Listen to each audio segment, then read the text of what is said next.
Okay, it is good to join again for the study of Red Sea to Jordan River.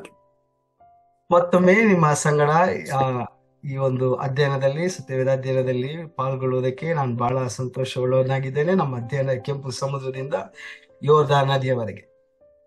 So we have done 5 lessons in which we have completed about 6 plagues that happen. ಆ, 5 ಈಗಾಗ್- plagues that happen. ನಾವೀಗಾಗ್ಲೇ 5 ಪಾಠಗಳನ್ನ ಅಧ್ಯಯನದ ಸೆಷನ್ಗಳನ್ನ ನಾವು ಈಗಾಗಲೇ ಮುಗಿಸಿದ್ದೇವೆ. ಅದರಲ್ಲಿ 5 ಬಾಧೆಗಳನ್ನ ನಾವು ನೋಡ್ಕೊಂಡು ಬಂದಿದ್ದೇವೆ. So the Bible portion is from Exodus 9:8 to 12, which talks about boils. ಇಲ್ಲಿ ನಾವು ಓದುತ್ತಾ ಇರುವಂತಹ ವೇದ ಭಾಗವು ವಿಮೋಚನಾ ಕಾಂಡ ಅದರ 9ನೇ ಅಧ್ಯಾಯ 8ರಿಂದ 12ನೇ ವಚನಗಳು. ಇಲ್ಲಿ ನಾವು ಹುಣ್ಣುಗಳ ಬಾಧೆಯ ಕುರಿತಾಗಿ ನಾವು ನೋಡ್ತೇವೆ. So day 2, it is Exodus 9:13 to 35. It is hail that ಎರಡನೇ attacks Egypt. ಎರಡನೇ ದಿನದಲ್ಲಿ ನಾವು ನೋಡುವಂತದ್ದು ವಿಮೋಚನಾ ಕಾಂಡ 9:13ರಿಂದ 35ರವರೆಗೆ ಆನೆಕಲ್ಲಿನ ಮಳೆ, ಈ ಒಂದು ಬಾಧೆ ಕುರಿತಾಗಿ ನಾವಲ್ಲಿ ನೋಡ್ತೇವೆ. Day 3, it is about the locusts. ಮೂರನೇ ದಿನ ಅದು ಮಿಡತೆಗಳ ಬಾಧೆ. Then it is about darkness, Exodus 10:21 to 29. ಮತ್ತೆ ನಾವು ನೋಡ್ತೇವೆ ವಿಮೋಚನಾ ಕಾಂಡ 10ನೇ ಅಧ್ಯಾಯದಲ್ಲಿ 21ರಿಂದ 29ನೇ ವಚನದವರೆಗೆ ಕತ್ತಲೆ ಕುರಿತವಾಗಿ ಗಾಢದ ಕಾಲದ ಕುರಿತಾಗಿ ನಾವು ನೋಡ್ತೇವೆ. So day 5, it is a warning about the final 10th plague. 5ನೇ ದಿನದಲ್ಲಿ ನಾವು ನೋಡುವಂತದ್ದು ಕೊನೆಯ ಆ ಒಂದು ಅಂತಿಮ ಬಾಧೆಯ ಕುರಿತಾದಂತಹ ಒಂದು ಭೀತಿಯನ್ನ ನಾವು ನೋಡ್ತೇವೆ. So we saw the first 5 plagues. ಈಗ ನಾವು ಮೊದಲ 5 ಬಾಧೆಗಳ ಕುರಿತಾಗಿ ನಾವು ಈಗಾಗಲೇ ನಾವು ತಿಳ್ಕೊಂಡಿದ್ದೇವೆ. So the water turned into blood. ನೀರು ರಕ್ತವಾಗಿ ಬದಲಾಯಿತು. So the second plague, it was frogs everywhere. ಎರಡನೆಯ ಬಾಧೆಯಲ್ಲಿ ನಾವು ನೋಡ್ತೇವೆ ಎಲ್ಲ ಕಡೆಗಳಲ್ಲಿ ಕಪ್ಪೆಗಳು ಆ ಒಂದು ಕಾಟ ಕೊಡ್ತಾ ಇತ್ತು. Third and fourth are gnats and flies. 3 ಮತ್ತು 4ರಲ್ಲಿ ಹೇನುಗಳ ಮತ್ತು ನೊಣಗಳ ಆ ಒಂದು ಬಾಧೆಯನ್ನು ನಾವು ನೋಡ್ತೇವೆ. The sixth plague is boils. 6ನೆಯ ಈ ಒಂದು ಬಾಧೆ ಅದು ಹುಣ್ಣುಗಳ ಬಾಧೆಯಾಗಿದೆ. So the first 5 did not affect the physical body of human beings. ಮೊದಲ 5 ಬಾಧೆಗಳು ಅದು ಐಗುಪ್ತರ ಶಾರೀರಿಕವಾದಂತ ಅವರ ಆ ಒಂದು ದೇಹದ ಮೇಲೆ ಅದು ಯಾವುದೇ ರೀತಿಯಾದಂತ ಬಾಧೆಯನ್ನು ಅಥವಾ ಹಾನಿಯನ್ನ ಉಂಟು ಮಾಡಲಿಲ್ಲ. But now boils is attacking every Egyptian. ಆದ್ರೆ ಈಗ ಈ ಹುಣ್ಣುಗಳ ಬಾಧೆ ಎಲ್ಲ ಪ್ರತಿಯೊಬ್ಬ ಐಗುಪ್ತರ ದೇಹದಲ್ಲಿ ಅವರ ಶರೀರದಲ್ಲಿ ಬಹಳಷ್ಟು ಕಷ್ಟವನ್ನ ತೊಂದರೆಯನ್ನ ಕೊಡುವಂತದ್ದಾಗಿದೆ. So even the magicians who did counterfeit miracles were affected by boils. ಅಲ್ಲಿ ಮಂತ್ರಗಾರರು ಸಹ ಮಂತ್ರ ಮಾಡ್ತಿದ್ದಂತ ಆತರ ಐಗುಪ್ತದ ಸ್ಥಾನದಲ್ಲಿ ಮಾಡಿದ್ದ ಮಂತ್ರಗಾರರಿಗೂ ಸಹ ಈ ಹುಣ್ಣುಗಳಿಂದ ಬಾಧಿಸಲ್ಪಡುವುದನ್ನು ನಾವು ನೋಡ್ತೇವೆ. So God was punishing or judging the Egyptian god Imhotep, who was the god of medicine. This plague was directed against the Egyptian god Imhotep, who was the god of medicine. ಈ ಒಂದು ವ್ಯಾಧಿಯು ವೈದ್ಯಶಾಸ್ತ್ರದ ದೇವರಾಗಿ ಬಹಳ ಪ್ರಚಲಿತವಾಗಿದ್ದಂತ ಐಗುಪ್ತ ದೇವರು ಇಮೋಟೆಫ್ ಆತನ ವಿರುದ್ಧವಾಗಿ ದೇವರ ಒಂದು ನಿರ್ದೇಶನವನ್ನ ನಾವು ಕಾಣ್ತೇವೆ ಇಲ್ಲಿ. So Egyptians had developed their own medical system. ನಮ್ಗೆ ಗೊತ್ತಿದೆ ಐಗುಪ್ತರು ಅವರದೇ ಆದಂತಹ ವೈದ್ಯಕೀಯ ಶಾಸ್ತ್ರವನ್ನ ಅವರು ಅಳವಡಿಸಿಕೊಂಡಿದ್ರು. So for that medicine they gave glory to the god of medicine, Imhotep. ಆದ್ರಿಂದ ಐಗುಪ್ತ ದೇಶದ ಆ ಒಂದು ವೈದ್ಯಶಾಸ್ತ್ರದ ದೇವರಿಂದ ಬಹಳ ಪ್ರಚಲಿತವಾಗಿದ್ದಂತ ಇಮೋಟೆಫ್ ದೇವತೆಗೆ ಅವರು ಆ ಒಂದು ಆರಾಧನೆಯನ್ನ ಸಲ್ಲಿಸ್ತಾ ಇದ್ರು. So the Pharaoh, until this time, Pharaoh hardened his heart. Now God hardens Pharaoh's heart. ಈ ಸಮಯದವರೆಗೆ ನಾವು ನೋಡ್ತೇವೆ ಫರೋಹನನು ಸ್ವತಃ ತನ್ನ ಹೃದಯವನ್ನ ಕಠಿಣಗೊಳಿಸಿದನು. ಆದ್ರೆ ಈಗ ದೇವರು ಫರೋಹನನ ಹೃದಯವನ್ನ ಕಠಿಣಗೊಳಿಸ್ತಾ ಇದ್ದಾರೆ. So every time Pharaoh hardened his heart, then the Lord said, okay, it is not enough. Let me harden his heart completely so that I can bring the final judgment.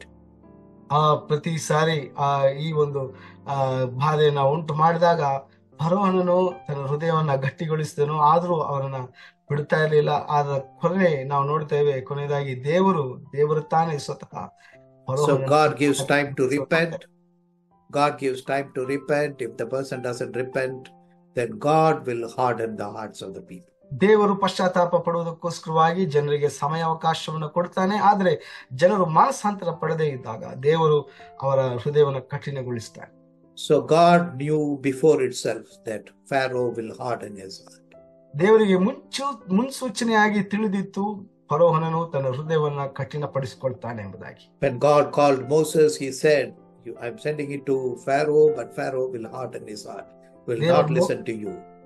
ದೇವರು ಮೋಶೆಯನ್ನ ಫರೋಹನ ಆಸ್ಥಾನಕ್ಕೆ ಕಳಿಸುವಾಗ ಮೋಶೆಗೆ ದೇವರು ಮುಂತಿಳಿಸಿದನು, ಫರೋಹನನು ಮಾತನ್ನು ಕೇಳುವುದಿಲ್ಲ, ಅವನು ತನ್ನ ಹೃದಯವನ್ನ ಕಠಿಣಗೊಳಿಸ್ತಾನೆ ಎಂಬುದಾಗಿ ದೇವರಿಗೆ ಮುಂಚಿತವಾಗಿ ದೇವರು ಸೂಚನೆಯನ್ನ ದೇವರು ಕೊಟ್ಟಿದ್ದು. So God has given us freedom to choose, but we have to choose the right thing. ಅದೇ ರೀತಿಯಾಗಿ ದೇವರು ನಮಗೆ ಆಯ್ಕೆ ಮಾಡುವುದಕ್ಕೋಸ್ಕರವಾಗಿ ನಮಗೆ ಸ್ವಾತಂತ್ರ್ಯವನ್ನು ಕೊಟ್ಟಿದ್ದಾನೆ, ಆದರೆ ನಾವು ಸರಿಯಾದದನ್ನು ಆಯ್ದುಕೊಳ್ಳಬೇಕಾಗಿದೆ. So Pharaoh was given an opportunity to choose, but he chose the wrong thing. ಫರೋಹನಿಗೂ ಸಹ ದೇವರು ಆಯ್ಕೆ ಮಾಡುವುದಕ್ಕೋಸ್ಕರವಾಗಿ ಅವಕಾಶ ಕೊಟ್ಟನು, ಆದರೆ ಅವನು ತಪ್ಪಾದ ಆಯ್ಕೆಯನ್ನ ಅವನು ಆದುಕೊಳ್ಳುವುದನ್ನು ನಾವು ನೋಡುತ್ತೇವೆ. So Pharaoh hardened his heart 6 times. ಹೀಗೆ ನಾವು ನೋಡ್ತೇವೆ, ಫರೋಹನು ಹೆಚ್ಚು ಕಡಿಮೆ 6 ಬಾರಿ ತನ್ನ ಮನಸ್ಸನ್ನ ಕಠಿಣಗೊಳಿಸುವುದನ್ನು ನಾವು ನೋಡ್ತೇವೆ. So he heard God's word through Moses. ಅವನು ದೇವರ ವಾಕ್ಯವನ್ನ ಮೋಶೆ ಮೂಲಕವಾಗಿ ಅವನು ಕೇಳ್ತಾನೆ. And he saw the signs and wonders. ಅವನು ಅನೇಕ ಸೂಚಕ ಕಾರ್ಯಗಳನ್ನ, ಅದ್ಭುತ ಕಾರ್ಯಗಳನ್ನ ಅವನು ಕಣ್ಣಾರೆ ನೋಡ್ತಾನೆ. And he was also seeing the suffering of the people because of his hardened stand. ಅದೇ ಸಮಯದಲ್ಲಿ ಅವನು ತನ್ನ ಸ್ವಕೀಯ ಜನರಾದಂತ ಇಸ್ರಾಯೇಲರು ಈ ಫರೋಹನ ಹೃದಯ ಕಠಿಣಗೊಂಡದರ ನಿಮಿತ್ತವಾಗಿ ಅವರು ಬಾಧೆಗೆ ಒಳಪಟ್ಟದನ್ನ ಅವನು ಕಣ್ಣಾರೆ ಕಾಣ್ತಾನೆ. Yet he did not repent. ಆದರೂ ಸಹ ಫರೋಹನನು ಪಶ್ಚಾತ್ತಾಪ ಪಡಲಿಲ್ಲ. So God warned Pharaoh that he will send his plagues to his heart and people around him. ಆದ್ರಿಂದ ದೇವರು ಫರೋಹನಿಗೆ ತನ್ನ ಬಾಧೆಗಳನ್ನ ಕಳಿಸ್ತಾನೆ. ಅವನಿಗೆ, ಅವನ ಕುಟುಂಬಕ್ಕೆ ಮಾತ್ರವಲ್ಲ, ಅವನ ಸುತ್ತಮುತ್ತಲಿದ್ದಂತಹ ಅವನ ಪ್ರಿಯರ ಮೇಲೆಯೂ ಸಹ ದೇವರು ಬಾಧೆಗಳನ್ನ ಉಂಟು ಮಾಡುವುದನ್ನು ನಾವು ನೋಡ್ತೇವೆ.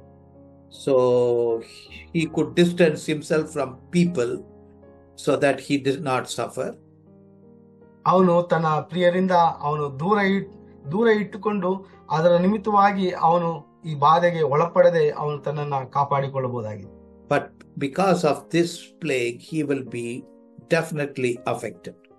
ಆದರೆ ಈ ಬಾಧೆಗಳು ಅವನನ್ನ ಪರೋಕ್ಷವಾಗಿ ಅವನನ್ನ ಈ ಒಂದು ಕಷ್ಟಕ್ಕೆ ಒಳಪಡಿಸುವಂತದ್ದಾಗಿತ್ತು. So God said he is going to send hail. ಹೀಗೆ ದೇವರು ಅವನಿಗೆ ಎಚ್ಚರಿಕೆಯನ್ನ ಮುನ್ಸೂಚನೆಯಾಗಿ ಹೇಳ್ತಾರೆ. ದೇವರು ಅವನಿಗೆ ಆಲಿಕಲ್ಲಿನ ಮಳೆಯನ್ನ ಕಳಿಸ್ತೇನೆ ಎಂಬುದಾಗಿ ದೇವರು ಅವನಿಗೆ ಎಚ್ಚರಿಕೆಯನ್ನು ನೋಡ್ತೇವೆ. So in the upper part of Egypt, only rainfall happens occasionally. ನಾವು ನೋಡ್ತೇವೆ ಐಗುಪ್ತ ದೇಶದಲ್ಲಿ ಆ ಮೇಲ್ಭಾಗದಲ್ಲಿ, ಅವರ ಉಪದೇಶದ ಮೇಲ್ಭಾಗದಲ್ಲಿ ಕೆಲವೊಮ್ಮೆ ಮಾತ್ರ ಮಳೆಯ ಸಂಭವಗಳು ನಡೀತಾ ಇತ್ತು. But God said God is sending hails. ಆದ್ರೆ ದೇವರು ಹೇಳ್ತಾನೆ, ಈಗ ಮಳೆ ಅಲ್ಲ, ನಾನು ಆಲಿಕಲ್ಲು ಮಳೆ ಕಳಿಸ್ತೇನೆ ಎಂಬುದಾಗಿ. So if there is hail, there will be thunder, there will be lightning. ಹೀಗೆ ಆಲಿಕಲ್ಲು ಮಳೆ ಇದ್ರೆ ಅಲ್ಲಿ ಗುಡುಗು, ಮಿಂಚು, ಈ ಎಲ್ಲ ಸಂಭವಗಳು ಉಂಟಾಗೋದಕ್ಕೆ ಸಾಧ್ಯತೆಗಳಿದೆ. So there were people in the Pharaoh's court who believed in Moses. ಫರೋಹನ ಆಸ್ಥಾನದಲ್ಲಿ ಇದ್ದಂತಹ ಕೆಲವು ಜನರು ಅವರು ಮೋಶೆಯನ್ನ, ಅವನ ಮಾತುಗಳನ್ನ ಅಕ್ಷರಶಃ ನಂಬಿದರು. So they understood it will affect their livestock, the sheep or the cows which is outside. ಆಗ ಅವ್ರಿಗೆ ಗೊತ್ತಾಯ್ತು, ಈ ಒಂದು ಆಲಿಕಲ್ಲಿನ ಮಳೆಯ ನಿಮಿತ್ತವಾಗಿ ಅವರ ಜಾನುವಾರುಗಳಿಗೆ ಮಾತ್ರವಲ್ಲದೆ ಅವರ ದನಕರುಗಳಿಗೆ ಬಹಳಷ್ಟು ಬಾಧೆ ಉಂಟಾಗ್ತದೆ ಎಂಬಂತ ಆ ಒಂದು ಸೂಚನೆ ಅವರಿಗೆ ಗೊತ್ತಾಯಿತು. They did not leave it in the open field, they brought it inside the tent or inside the homes. ಆದ್ರಿಂದ ಅದನ್ನ ಸುಮ್ಮನೆ ಹಾಗೆ ತೆರೆದ ಮೈದಾನದಲ್ಲಿ ಆ ಜಾನುವಾರುಗಳನ್ನ, ಆ ಒಂದು ಪ್ರಾಣಿಗಳನ್ನ ಬಿಡದೆ ಅವರು ತಮ್ಮ ಗುಡಾರದಲ್ಲಿ ಅದನ್ನ ಅವರು ಸಂರಕ್ಷಣೆ ಮಾಡಿ ಅದನ್ನ ಅವರು ಆ ಒಂದು ಆಲಿಕಲ್ಲು ಮದಲಿಂದ ತಪ್ಪಿಸಿದ್ದಾರೆ. For Pharaoh it was like a joke. How can hails with violent electric storm come? ಆದರೆ ಫರೋಹನಿಗೆ ಇದು ತಮಾಷೆಯ ಕಂಡಿತ್ತು. ಇಲ್ಲಿ ಈ ಒಂದು ಪ್ರದೇಶದಲ್ಲಿ ವಿದ್ಯುತ್ ಬಿರುಗಾಳಿಯೊಂದಿಗೆ ಈ ಒಂದು ಆಲಿಕಲ್ಲಿನ ಮಳೆ ಹೇಗೆ ಸಂಭವಿಸುವುದು ಎಂಬುವಂಥದ್ದು ಅವನಿಗೆ ಬಹಳ ತಮಾಷೆಯಾಗಿ ಕಂಡಿತ್ತು. So there was hail, thunder, lightning. It was water mingled with fire. ಹೀಗೆ ಅಲ್ಲಿ ಆಲಿಕಲ್ಲಿನ ಮಳೆ ಮತ್ತು ಗುಡುಗು ಮಿಂಚು ಈ ಎಲ್ಲ ಈ ಪ್ರಕೃತಿಯ ಈ ಒಂದು ವಿಕೋಪ ಅದು ನಾವು ನೋಡ್ತೇವೆ. ಬೆಂಕಿಯೊಂದಿಗೆ ನೀರು ಬೆರೆತಂತ ಒಂದು ಸನ್ನಿವೇಶವಾಗಿದೆ. So it was a terrifying for the Egyptians. ಇದು ಐಗುಪ್ತದವರಿಗೆ ಬಹಳಷ್ಟು ಭಯಾನಕವಾಗಿತ್ತು. So when they saw the mixing of fire and water, they were seeing a miracle and they were afraid. ಹೀಗೆ ಬೆಂಕಿ ಮತ್ತು ನೀರು ಮಿಶ್ರಣಗೊಳ್ಳುವಂತ ಈ ಒಂದು ಅದ್ಭುತ ಅದು ಅವರಿಗೆ ಬಹಳ ಆಶ್ಚರ್ಯವಾಗಿ ಕಂಡಿತು. And they were afraid. They didn't know what will be the future. ಅವ್ರು ಬಹಳ ಹೆದರಿಕೆ ಭಯಭ್ರಾಂತರಾಗಿ ಮುಂದಕ್ಕೆ ಭವಿಷ್ಯದಲ್ಲಿ ಇನ್ನು ಏನೆಲ್ಲ ಸಂಭವಿಸ್ತದೆ ಎಂಬಂತ ವಿಚಾರದ ಬಗ್ಗೆ ಅವರಿಗೆ ಬಹಳ ಹೆದರಿಕೆ ಆಯ್ತು. So the plague was directed against several Egyptian gods, especially Nut, the sky goddess. ಐಗುಪ್ತ ದೇವರುಗಳ ವಿರುದ್ಧವಾಗಿ, ವಿಶೇಷವಾಗಿ ಅವರ ಆಕಾಶದ ದೇವತೆಯಾದಂತ ನುಟ್ ವಿರುದ್ಧವಾಗಿ ದೇವರು ಇದನ್ನು ನಿರ್ದೇಶಿಸಿದರು. So God is judging one god after one god of the Egyptians. ಹೀಗೆ ದೇವರು ಒಬ್ಬರಾದ ನಂತರ ಈ ಐಗುಪ್ತ ದೇವತೆಗಳನ್ನೆಲ್ಲರನ್ನ ದೇವರು ಅವರನ್ನ ಶಿಕ್ಷಿಸ್ತಾ ಇರೋದನ್ನ, ದಂಡಿಸ್ತಾ ಇರೋದನ್ನ ನಾವು ನೋಡ್ತೇವೆ. So Pharaoh confessed that Lord was righteous. ಈ ಕೊನೆಗೆ ಫರೋಹನು ದೇವರು ನೀತಿವಂತನು ಎಂಬಂತ ವಿಚಾರವನ್ನ ಅವನು ಅರಿಕೆ ಮಾಡ್ತಾನೆ. So he confessed he was wicked and his people were wicked. ಅವನು ಪಶ್ಚಾತ್ತಾಪ ಪಡ್ತಾನೆ. ಅವನು ಬಹಳ ದುಷ್ಟನಾಗಿದ್ದಾನೆ, ಮಾತ್ರವಲ್ಲದೆ ಅವನ ಜನರು ಸಹ ಬಹಳ ದುಷ್ಟರಾದವರು ಎಂಬಂತ ಆ ಒಂದು ತಪ್ಪನ್ನ ಅವನು ಒಪ್ಪಿಕೊಳ್ತಾನೆ. But this repentance was not a godly repentance. ಆದ್ರೆ ಈ ಪಶ್ಚಾತ್ತಾಪವು ಅದು ದೈವಿಕವಾದಂತ ಪಶ್ಚಾತ್ತಾಪವಾಗಿರ್ಲಿಲ್ಲ. So Paul writes in Corinthians 7:10, 2 Corinthians 7:10, there are two kinds of sorrows. ಪೌಲನು ಈ ಕೊರಿಂಥ ಸಭೆಗೆ 2 ಕೊರಿಂಥ 7ನೇ ಅಧ್ಯಾಯ 10ನೇ ವಚನದಲ್ಲಿ ನಾವು ನೋಡ್ತೇವೆ, 2 ವಿಧವಾದಂತ ಪಶ್ಚಾತ್ತಾಪಗಳು ಕುರಿತಾಗಿ ಅಲ್ಲಿ ಬರೆಯುವುದನ್ನು ನಾವು ನೋಡ್ತೇವೆ. Repentance that is product of godly sorrow leads to salvation. ದೈವಿಕವಾದಂತ ಪಶ್ಚಾತ್ತಾಪ ಅದು ದೈವಿಕತ್ವಕ್ಕೆ ನಮ್ಮನ್ನ ದಾರಿ ನಡೆಸುವಂತದ್ದಾಗಿದೆ, ಅಥವಾ ಮೋಕ್ಷಕ್ಕೆ ದಾರಿ ನಡೆಸುವಂತದ್ದಾಗಿದೆ. Repentance based on worldly sorrow leads to death. ಆದರೆ ಲೌಕಿಕವಾದಂತ ಒಂದು ಪಶ್ಚಾತ್ತಾಪವು ಅದು ಸಾವಿನ ಕಡೆಗೆ ನಮ್ಮನ್ನ ನಡೆಸುವಂತದ್ದಾಗಿದೆ. So there are two kinds of sorrows. One is godly sorrow, another is worldly sorrow. ಹೀಗೆ 2 ರೀತಿಯಾದಂತ ಒಂದು ಪಶ್ಚಾತ್ತಾಪವಿದೆ. ಒಂದು ದೈವಿಕವಾದಂತ ಪಶ್ಚಾತ್ತಾಪ, ಇನ್ನೊಂದು ಲೌಕಿಕವಾದಂತ ಪಶ್ಚಾತ್ತಾಪ. For example, a thief is caught when he was trying to steal something.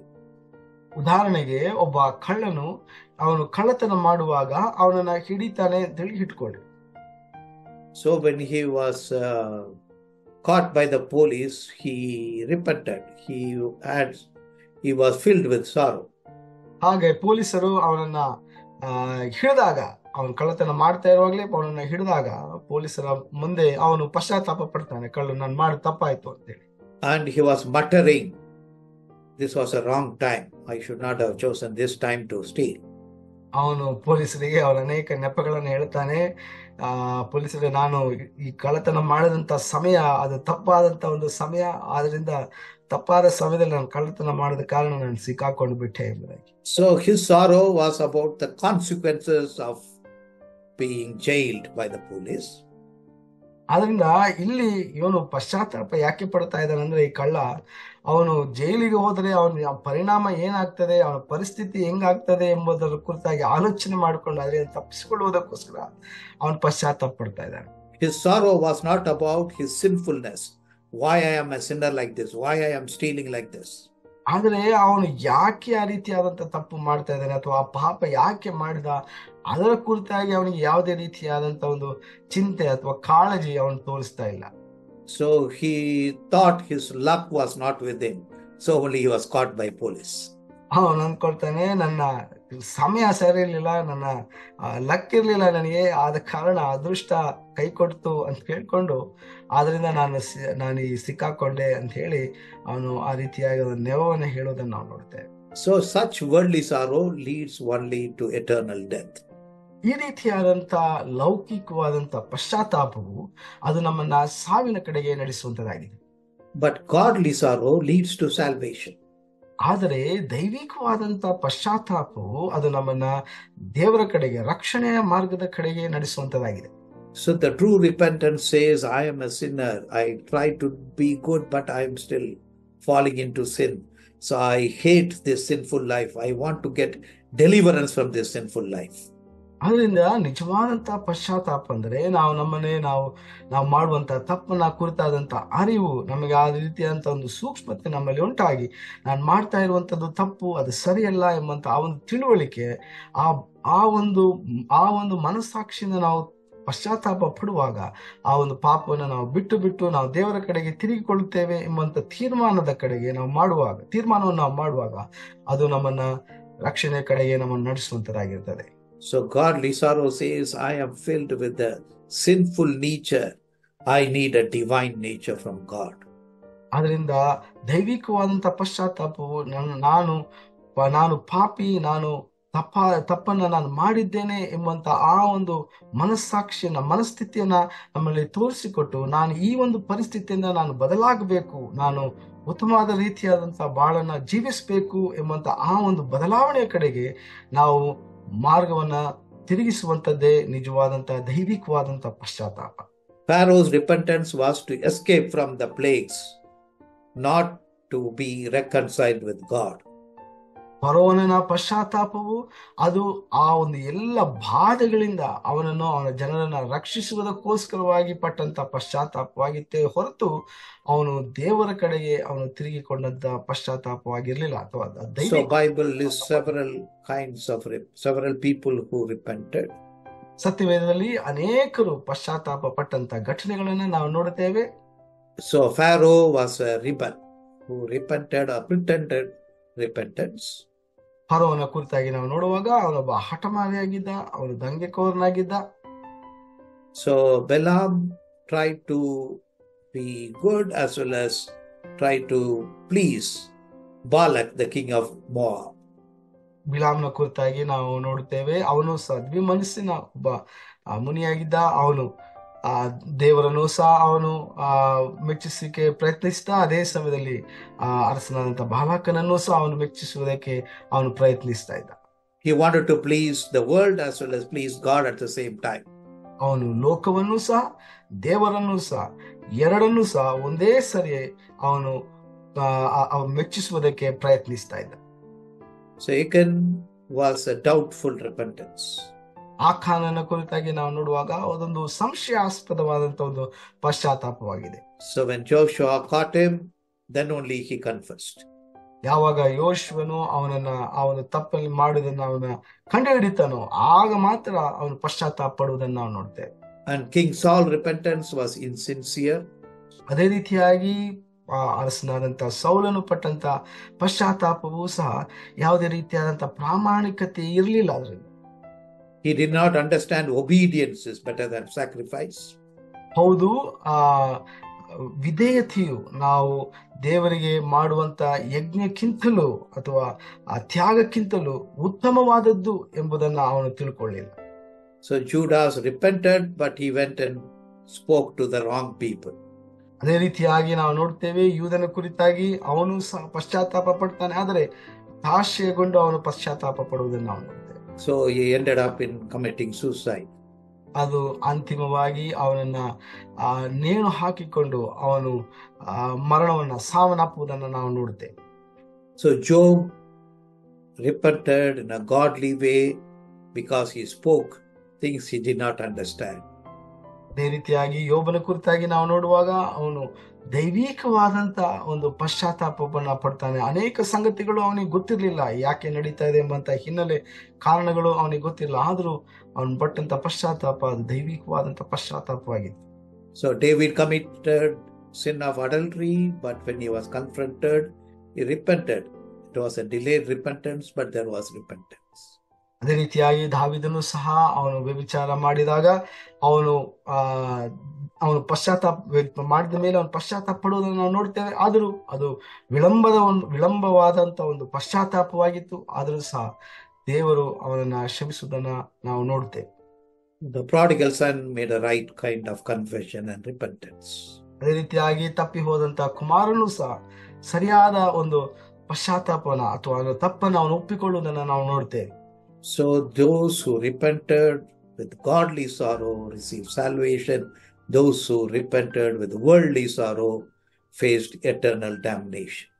ಹೀಗೆ ನಾವು ನೋಡ್ತೇವೆ, ದೈವಿಕವಾದಂತ ಪಶ್ಚಾತ್ತಾಪದಿಂದ ಜನರು ರಕ್ಷಣೆಯನ್ನ ಪಡ್ಕೊಳ್ಳೋದನ್ನ ನಾವು ನೋಡ್ತೇವೆ. ಆದರೆ ಲೌಕಿಕವಾದಂತ ಪಶ್ಚಾತ್ತಾಪವನ್ನ ಮಾಡಿದಂಥವರು ಅವರು ಮರಣಕ್ಕೆ ಗುರಿಯಾಗುವುದನ್ನ ನಾವು ನೋಡ್ತೇವೆ. So then the 8th plague was locusts. 8ನೆಯ ಬಾಧೆ ನಾವು ನೋಡುವಂತದ್ದು ಅದು ಮಿಡತೆಗಳ ಬಾಧೆಯಾಗಿದೆ. So that covered the whole land. ಈ ಮಿಡತೆಗಳು ಐಗುಪ್ತ ದೇಶದ ಇಡೀ ಸಾಮ್ರಾಜ್ಯವನ್ನ ಅದು ಆವರಿಸಿಕೊಳ್ಳುವುದನ್ನ ನಾವು ನೋಡ್ತೇವೆ. So it devoured everything that was green, vegetables, trees, plants, leaves, everything that was green. ಅದು ನಾವು ನೋಡ್ತೇವೆ, ಈ ಒಂದು ಮಿಡತೆಗಳು ಅವರು ಇಡೀ ದೇಶವನ್ನ ಅದು ಆವರಿಸಿಕೊಂಡು ಅಲ್ಲಿದ್ದಂತ ಎಲ್ಲ ಗಿಡಮೂಲಿಕೆಗಳಾಗಿರ್ಬೋದು, ಹಣ್ಣು ಹಂಪಲುಗಳಾಗಿರ್ಬೋದು, ಅವರ ದವಸ ಧಾನ್ಯಗಳಾಗಿರ್ಬೋದು, ಎಲ್ಲೆಲ್ಲಿ ಹಚ್ಚ ಹಸಿರು ಕಾಣಿಸಿತು ಆ ಎಲ್ಲ ಭಾಗಗಳನ್ನ ಈ ಮಿಡತೆಗಳು ತಿಂದು ಹಾಕಿದ್ದನ್ನ ನಾವು ನೋಡ್ತೇವೆ. So they lost the stable food like wheat, they lost vegetables, they lost the fruits. ಅವರು ಇದರ ಈ ಮಿಡತೆಗಳ ಕಾಟದ ನಿಮಿತ್ತವಾಗಿ ಅವರು ತಮ್ಮ ಕಾಯಿ ಪಲ್ಯಗಳಾಗಿರ್ಬೋದು, ಅವರ ದವಸ ಧಾನ್ಯಗಳಾಗಿರ್ಬೋದು, ಅಥವಾ ಹಣ್ಣು ಹಂಪಳಾಗಿರ್ಬೋದು, ಎಲ್ಲವನ್ನ ಅವ್ರು ಬೇಕಾದಂತ ದೈನಂದಿನ ಆಹಾರದ ಎಲ್ಲಾ ಮೂಲಗಳನ್ನ ಅವ್ರು ಕಳ್ಕೊಂಡ್ರು. So then the people did not have food to give to sheep or goat or cows. ಇದರ ನಿಮಿತ್ತವಾಗಿ ಅವರ ದನ ಕರುಗಳಿಗಾಗ್ಲಿ ಅಥವಾ ಜಾನುವಾರುಗಳಿಗಾಗಿ ಅವರಿಗೆ ಆಹಾರವನ್ನ ಪೋಷಣೆ ಮಾಡುವುದಕ್ಕೆ ಅವರಿಗೆ ಆಹಾರ ಇರಲಿಲ್ಲ. So the servants of Pharaoh said, let these people go. ಈಗ ಫರೋಹನ ಸೇವಕರು ಹೇಳ್ತಾರೆ, ಈ ಜನರನ್ನ ಬಿಟ್ಟು ಬಿಡು, ಅವರು ಹೋಗ್ಲಿ ಅವ್ರಿಗೆ ಇಷ್ಟ ಬಂದ ಕಡೆಗೆ. So how long this fellow will be tormenting us? ಇನ್ನು ಎಷ್ಟು ದಿನಗಳ ಕಾಲ ಈ ವ್ಯಕ್ತಿ ನಮ್ಮನ್ನ ಈ ರೀತಿಯಾಗಿ ಹಿಂಸೆ ಪಡಿಸ್ತಾನೆ ಇರ್ತಾನೆ ಎಂಬುದಾಗಿ ಅವರು ಪ್ರಶ್ನಿಸ್ತಾ ಇದ್ದಾರೆ. So the Pharaoh called Moses and Aaron and said, all the men can go. ಹೀಗೆ ಫರೋಹನು ಮೋಶೆ ಮತ್ತು ಆರೋನರನ್ನ ತನ್ನ ಆಸ್ಥಾನಕ್ಕೆ ಕರೆದು ಅವ್ರಿಗೆ ಹೇಳ್ತಾನೆ, ನೀವೆಲ್ಲರೂ ನಿನ್ನ ಜನರನ್ನ ಹಿಡ್ಕೊಂಡು ತಗೊಂಡು ನೀನು ಹೋಗ್ಬೋದು. But Moses said clearly, it is not just men, women, children, all will go. ಫರೋಹನು ಹೇಳ್ತಾನೆ, ನಿನ್ನ ಗಂಡಸರು ಮಾತ್ರ ಹೋಗ್ಬೋದು ಅಂತ. ಆದ್ರೆ ಮೋಶೆ ಬಹಳ ಕಡಾಖಂಡಿತವಾಗಿ ಹೇಳ್ತಾನೆ, ಕೇವಲ ಪುರುಷರು ಮಾತ್ರವಲ್ಲ, ಅವರ ಜೊತೆಯಾಗಿ ಅವರ ಸ್ತ್ರೀಯರು ಮತ್ತು ಮಕ್ಕಳು ಎಲ್ಲರೂ ಪರಿವಾರ ಸಮೇತವಾಗಿ ನಮಗೆ ಕಳಿಸ್ಕೊಡ್ಬೇಕು ಎಂಬುದಾಗಿ ಹೇಳ್ತಾನೆ. So Pharaoh got angry. ಇದು ಕೇಳಿದಾಗ ಫರೋಹನಿಗೆ ಬಹಳ ಸಿಟ್ಟು ಬಂತು. He said, get out of my presence, don't come into my presence again. ಫರೋಹನ್ ಹೇಳ್ತಾನೆ, ಇನ್ನು ಮೇಲೆ ನನ್ನ ಅರಮನೆಗೆ ನೀವು ಬರಬೇಡ್ರಿ, ನೀವು ಇಲ್ಲಿಂದ ಹೊರಟು ಹೋಗ್ರಿ ಅಂತ ಹೇಳಿ ಅವನನ್ನ ಬೈದು ಕಳಿಸ್ತಾನೆ. So then God brought the next plague, that was darkness. ಇದಾದ ನಂತರ ದೇವರು ಮತ್ತೊಮ್ಮೆ ಇನ್ನೊಂದು ಬಾಧೆಯನ್ನ ಉಂಟು ಮಾಡ್ತಾನೆ. ಅದೇನಂದ್ರೆ ಕತ್ತಲೆ ಅಥವಾ ಗಾಢ ಅಂಧಕಾರದ ಒಂದು ಬಾಧೆ ಉಂಟು ಮಾಡ್ತಾನೆ. So the Egyptian god Set, protector of crops, was exposed. ಹೀಗೆ ನಾವು ನೋಡುತ್ತೇವೆ, ಐಗುಪ್ತ ದೇಶದ ದೇವರಾಗಿದ್ದಂತ ಈ ಒಂದು ಅವರ ಬೆಳೆಗಳ ರಕ್ಷಕನಾಗಿದ್ದಂತ ಸೆಟ್ ಎಂಬಂತ ಆ ಒಂದು ದೇವತೆಯನ್ನ ದೇವರು ಅಲ್ಲಿ ಖಂಡಿಸುವುದನ್ನ ನಾವು ನೋಡ್ತೇವೆ. So whatever the hail had left in the field, the trees or plants that were devoured by locust. ಹಾಗೆ ನಾವು ನೋಡ್ತೇವೆ, ಆಲಿಕಲ್ಲಿನ ಆ ಮಳೆಯ ನಿಮಿತ್ತವಾಗಿ ಅಲ್ಲಿ ಉಳಿದಂತ ಆ ಗಿಡ ಸಂಪತ್ತು ಅಥವಾ ಮೂಲಗಳೇನಿತ್ತು ಅವೆಲ್ಲವೂ ನಾಶಗೊಂಡಿತ್ತು. So then the next plague was darkness. ಹೀಗೆ ಮುಂದಿನ ಒಂದು ಬಾಧೆ ಅದು ಗಾಢ ಅಂಧಕಾರವಾಗಿದೆ. So the Lord commanded Moses to stretch his hand towards heaven. ದೇವರು ಮೋಶೆಗೆ ಆಜ್ಞಾಪಿಸ್ತಾನೆ, ಪರಲೋಕದ ಕಡೆಗೆ ತನ್ನ ಕೈಯನ್ನ ಚಾಚು ಅಂತ ಹೇಳ್ತಾನೆ. So there was complete darkness. The darkness could be felt. ಅಲ್ಲಿ ಸಂಪೂರ್ಣವಾದಂತ ಒಂದು ಅಂಧಕಾರ, ಗಾಢ ಅಂಧಕಾರ ಇಡೀ ಐಗುಪ್ತ ದೇಶದ ಮೇಲೆ ಆವರಿಸುವುದನ್ನು ನಾವು ನೋಡ್ತೇವೆ. ಅದು ಎಲ್ಲರೂ ಅನುಭವಿಸುವಂತ ಒಂದು ಕತ್ತಲೆ ಆಗಿದೆ.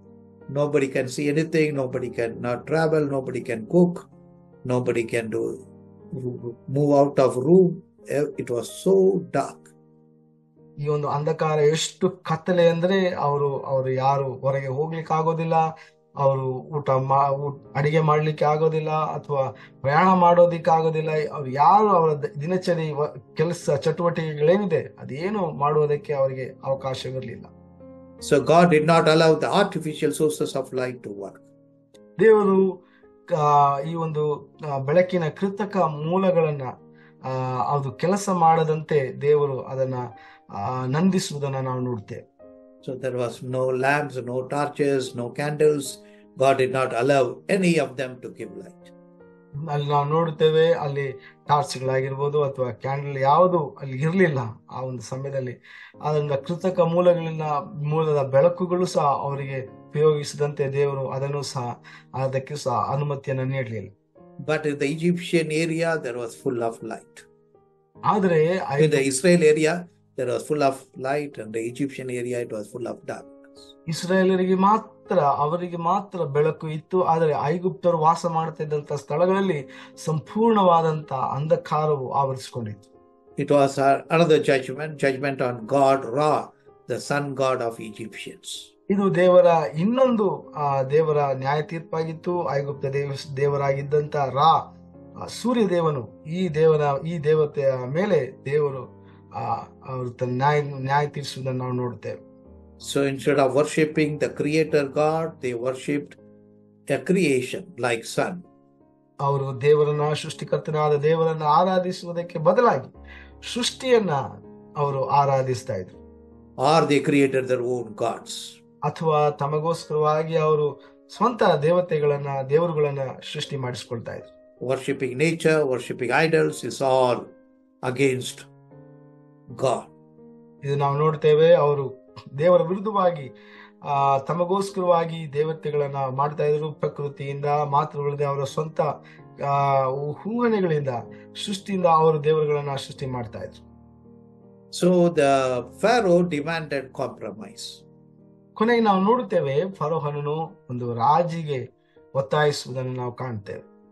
So he said, let us make a compromise. Means I will let go certain things, you let go certain things. We can come in the middle point and make a compromise.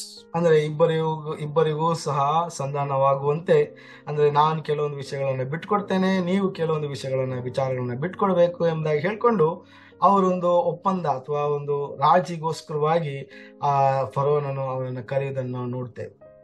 So holy God cannot compromise with sin. ಪರಿಶುದ್ಧನಾದಂತ ದೇವರು ಪಾಪದೊಟ್ಟಿಗೆ ಆತನೆಂದಿಗೂ ಸಂಧಾನ ಮಾಡುವುದಿಲ್ಲ. So if he compromises with sin, he also becomes sinner. ಯಾಕಂದ್ರೆ ಒಂದು ವೇಳೆ ದೇವರು ಸಹ ಪಾಪದೊಟ್ಟಿಗೆ ಅವನು ರಾಜಿ ಮಾಡಿಕೊಂಡ್ರೆ ದೇವರು ಸಹ So God has to punish sinners. ಆದ ಕಾರಣ ದೇವರು ಪಾಪಿಗಳನ್ನ ಶಿಕ್ಷಿಸಬೇಕಾಗಿದೆ. So otherwise his holiness will be corrupted, polluted. ಇಲ್ಲವಾದರೆ ಆತನ ಪರಿಶುದ್ಧತೆಯು ಅದು ಸಹ ಭಂಗಕ್ಕೆ ಒಳಗಾಗ್ತದೆ ಅಥವಾ ಹೊಲಸಾಗ್ತದೆ. So many people believe God is love, but they don't believe God is holy. ಅನೇಕರು ದೇವರು ಪ್ರೀತಿ ಸ್ವರೂಪನೆ ಎಂಬುದಾಗಿ ನಂಬುತ್ತಾರೆ, ಆದರೆ ಆತನು ಅದೇ ಸಮಯದಲ್ಲಿ ಪರಿಶುದ್ಧನೂ ಆಗಿದ್ದಾನೆ ಎಂಬಂತ ವಿಚಾರವನ್ನು ನಂಬುವುದಿಲ್ಲ. They think God is love, so he will somehow forgive us. At last everybody will go to heaven. ಅವರು ತಿಳ್ಕೊಳ್ತಾರೆ ದೇವರು ಪ್ರೀತಿ ಸ್ವರೂಪನಾಗಿದ್ದಾನೆ, ಆದ್ರಿಂದ ಹೇಗಾದ್ರೂ ಮಾಡಿ ನಾವು ಪರಲೋಕಕ್ಕೆ ಹೋಗ್ತೇವೆ ಎಂಬುದ ಒಂದು ತಪ್ಪಾದ ಕಲ್ಪನೆಯನ್ನು ಹೊಂದಿಕೊಂಡಿದ್ದಾರೆ. So if God is only love, then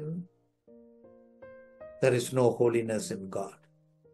ಆದ್ರಿಂದ ದೇವರು ಬರೇ ಪ್ರೀತಿ ಸ್ವರೂಪನಾಗಿದ್ದಾನೆ ಎಂಬುದಾಗಿ ನಾವು ಹೇಳಿದ್ರೆ, ಹಾಗಾದ್ರೆ ಅವನಲ್ಲಿ ಯಾವುದೇ ರೀತಿಯಾದಂತಹ ಪರಿಶುದ್ಧತೆ ಇಲ್ಲ ಎಂಬುದಾಗಿ ನಾವು ನಂಬಬಾರದು.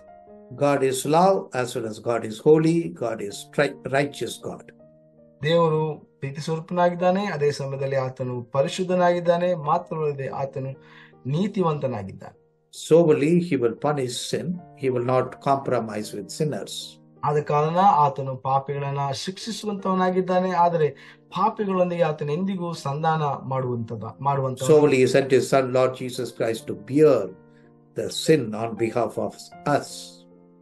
ಆದ ಕಾರಣ ತನ್ನ ಒಬ್ಬನೇ ಮಗನಾದ ಯೇಸು ಕ್ರಿಸ್ತನಲ್ಲಿ ಆತನ ಲೋಕದ ಎಲ್ಲ ಪಾಪವನ್ನ ಅವನ ಮೇಲೆ ಹಾಕುವುದನ್ನು ನಾವು ನೋಡ್ತೇವೆ. As God cannot compromise with sin, we also cannot compromise with sin. ದೇವರು ಪಾಪದೊಟ್ಟಿಗೆ ಆತನು ಸಂಧಾನ ಮಾಡುವುದಿಲ್ಲ, ಅದೇ ರೀತಿಯಾಗಿ ನಾವು ಸಹ ಪಾಪದೊಟ್ಟಿಗೆ ಸಂಧಾನ ಮಾಡಿಕೊಳ್ಳುವುದು ಸಾಧ್ಯವಲ್ಲ. So Pharaoh is very clever. He wanted to make compromise with Moses. ಆದ್ರೆ ಫರೋನು ಬಹಳ ಬುದ್ಧಿವಂತನಾಗಿದ್ದ. ಅದರಿಂದ ಅವನು ಹೇಗಾದ್ರೂ ಮಾಡಿ ಮೋಶೆ ಜೊತೆ ರಾಜಿ ಮಾಡ್ಕೊಳ್ಬೇಕೆಂಬುದಾಗಿ ಅವನು ತೀರ್ಮಾನ ಮಾಡ್ದ. Moses understood that God is holy. ಮೋಶೆಗೆ ಚೆನ್ನಾಗಿ ಗೊತ್ತಿತ್ತು ದೇವರು ಪರಿಶುದ್ಧನಾದನು. God will not compromise. ಆತನು ಎಂದಿಗೂ ರಾಜಿ ಮಾಡಿಕೊಳ್ಳುವುದಿಲ್ಲ ಎಂಬುದಾಗಿ ಗೊತ್ತಿತ್ತು. So the first compromise Pharaoh offered was, do not go far, go one day journey and then do your sacrifice. ಹೀಗೆ ಮೊದಲನೇ ರಾಜಿ ಫರೋನ್ ಹಾಕಿದ್ದದೇನಂದ್ರೆ, ನೀವು ಬಹಳ ದೂರ ಹೋಗ್ಬೇಡ್ರಿ, ಒಂದು ದಿನ ದೂರದಷ್ಟು ನೀವು ಪ್ರಯಾಣ ಮಾಡ್ರಿ ಸಾಕು, 3 ದಿನಗಳ ಪ್ರಯಾಣಕ್ಕೆ ಹೋಗ್ಬೇಡ್ರಿ ಅಂತ ಹೇಳಿ ಹೇಳ್ತಾನೆ. So Moses did not compromise. ಮೋಶೆ ಈ ಒಂದು ರಾಜಿಗೆ ಒಪ್ಪಿಕೊಳ್ಳಿಲ್ಲ. So he said, if we sacrifice and worship, so the Egyptians will treat us as abomination and they may stone us. ಅದರಿಂದ ಮೋಶೆ ತೀರ್ಮಾನ ಮಾಡಿಕೊಂಡು, ನಾವು ಒಂದು ವೇಳೆ ನಾವು ಇಲ್ಲಿ ಚಿತ್ರದಲ್ಲೇ ನಾವು ಯಜ್ಞಗಳನ್ನ ಬಲಿಗಳನ್ನ ಸಲ್ಲಿಸಿದರೆ ಈ ಐಗುಪ್ತದವರು ಅವರು ನಮ್ಮನ್ನ ಹೊಲಸು ಎಂಬುದಾಗಿ ತೀರ್ಮಾನಿಸಿ ನಮ್ಮನ್ನ ಅವರು ಕಲ್ಲೊಡೆದು ನಮ್ಮನ್ನ ಸಾಯಿಸ್ತಾರೆ ಎಂಬುದಾಗಿ ಮೋಶೆ ಹೇಳ್ತಾನೆ. So the second compromise Pharaoh demanded is only men go for worship. ಎರಡನೆಯ ರಾಜಿ ಸಂಧಾನ ಬಯಸಿದ್ದು ಫರೋನ್ ಏನಪ್ಪ ಅಂತಂದ್ರೆ, ಕೇವಲ ಪುರುಷರು ಮಾತ್ರ ಈ ಒಂದು ದೇವರಿಗೆ ಬಲಿ ಸಲ್ಲಿಸುವುದಕ್ಕೆ, ಯಜ್ಞಗಳನ್ನು ಸಲ್ಲಿಸುವುದಕ್ಕೆ ಬಿಟ್ಟುಕೊಡಬೇಕೆಂಬುದಾಗಿ. Because Pharaoh knew if women and children are in Egypt itself, the men will come back.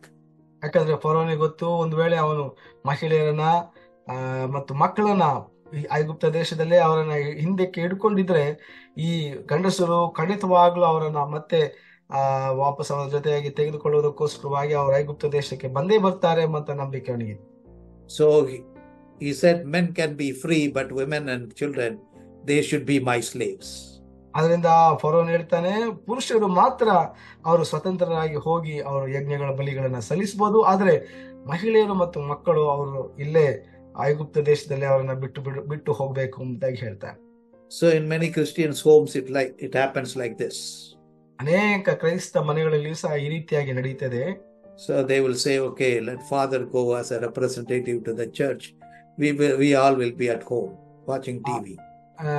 ನಮ್ಮೆಲ್ಲರ ಪ್ರತಿನಿಧಿಯಾಗಿ ತಂದೆಯವರು ಮಾತ್ರ ಆರಾಧನೆಗೋಸ್ಕರವಾಗಿ ಸಭೆಗೆ ಹೋಗ್ಲಿ, ನಾವೆಲ್ಲರೂ ಮನೆಯಲ್ಲಿ ಕೂತ್ಕೊಂಡು ಹೆಂಡತಿ ಮಕ್ಕಳು ಎಲ್ಲರೂ ಮನೆಯಲ್ಲಿ ಕೂತ್ಕೊಂಡು ಟಿವಿಯನ್ನು ನೋಡ್ತೇವೆ ಎಂಬುದಾಗಿ ಹೇಳುವಂತ ರೂಢಿ ಅನೇಕ ಕುಟುಂಬಗಳಲ್ಲಿ ನೋಡಿದ್ದೇವೆ. So sometimes only the mothers come, father and children they are at home. ಇನ್ನು ಕೆಲವೊಮ್ಮೆ ನಾವು ನೋಡ್ತೇವೆ ಸ್ತ್ರೀಯರು ಮಾತ್ರ, ತಾಯಿಂದಿರು ಮಾತ್ರ ಸಭೆಗೆ ಹೋಗ್ತಾರೆ, ಗಂಡ ಮತ್ತು ಮಕ್ಕಳು ಮನೆಯಲ್ಲೇ ಇರ್ತಾರೆ. So Pharaoh also used that tactic, let men go free but let the women and children be my slaves. ಫರೋನನು ಸಹ ಅದೇ ರೀತಿಯಾದಂತ ಒಂದು ಚಾಣಕ್ಯತನವನ್ನ ಇಲ್ಲಿ ಬಳಸುವುದನ್ನ ನಾವು ನೋಡುತ್ತೇವೆ. ಪುರುಷರು ಮಾತ್ರ ಹೋಗ್ಲಿ, ಸ್ತ್ರೀಯರು ಮತ್ತು ಮಕ್ಕಳು ಉಳ್ಕೊಳ್ಳಿ ಎಂಬುದಾಗಿ ಅವನು ಬಯಸ್ತಾನೆ. So the third compromise Pharaoh offered was, leave your flocks, herds, and men, women and children can go. ಮೂರನೇ ರೀತಿಯಾದಂತ ರಾಜಿ ಫರೋನ್ ಬಳಸಿದ್ದು ಅದೇನೆಂದ್ರೆ, ನೀವು ನಿಮ್ಮೆಲ್ಲ ಜಾನುವಾರುಗಳನ್ನ, ನಿಮ್ಮ ದನ ಕರುಗಳನ್ನ, ಹಿಂಡುಗಳನ್ನೆಲ್ಲ ಇಲ್ಲಿ ಐಗುಪ್ತದಲ್ಲೇ ಬಿಟ್ಟು ಬಿಡ್ರಿ, ಆಮೇಲೆ ನೀವು ಮಾತ್ರ ನೀವು ಹೋಗಿ ಯಜ್ಞ ಬಲಿಗಳನ್ನ ಸಲ್ಲಿಸಿರಿ ಎಂಬುದಾಗಿ ಹೇಳಿದ. So if they leave the wealth like the flocks and herds, the people will surely come back.